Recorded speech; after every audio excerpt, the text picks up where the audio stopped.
And that is why the NFL advocates not exceeding the illegitimate child-to-mother ratio of 1.4 to 1. All right. And that about wraps it up for a little orientation session. I know that was a lot to digest. I'm happy to take any questions you may have. Anybody?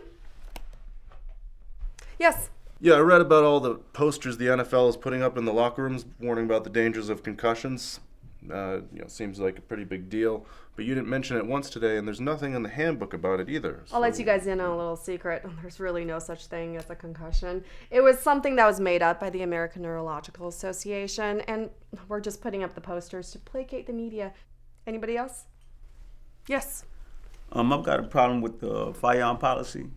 It says here that the NFL strongly encourages players to carry a gun at all times. Yes. That doesn't seem like the best idea to me. Look, you may not have realized this, but the day you were drafted into this league, you became a target. Every Joe Sports section knows that you're a multimillionaire now. And every time you go outside, you're in their crosshairs. But I don't feel comfortable walking around with a handgun. Can I hire a bodyguard? Or just roll my boys for protection? Your friends are the biggest threats to your safety right now. And I'm sorry, but a bodyguard cannot substitute the feeling of security you get from that cold metal being tucked into your sweatpants. Anybody else? So you were saying about the drug testing, how everything's a sham and we're actually provided clean urine by the team's trainers. Now, if that's the case, how all the guys get suspended around the league? Yeah, my boy Kush got busted back in May.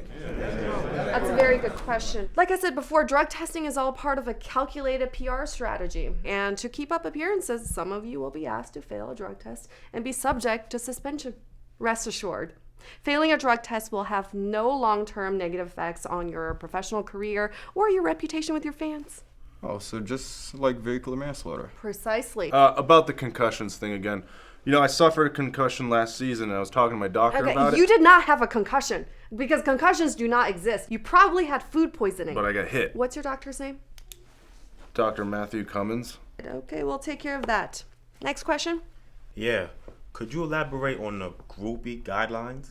The bottom line is the league will work closely with your teams to deliver pre-screened sex-crazed women to your hotel rooms, okay? But let's remember the ratio. Can we all say it together? 1.4 to 1. Very good. Sorry to keep harping on this, but I just Googled concussion and NFL and got well over 1 million results. I mean, that says something. Maybe it's a real thing, perhaps. We should be... That's my phone. Who is this guy? What's happening?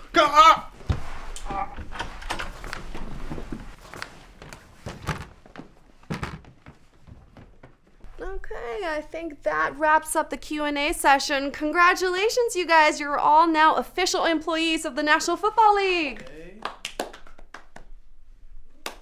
Now get out there and start holding out. But, we already signed. Rookies.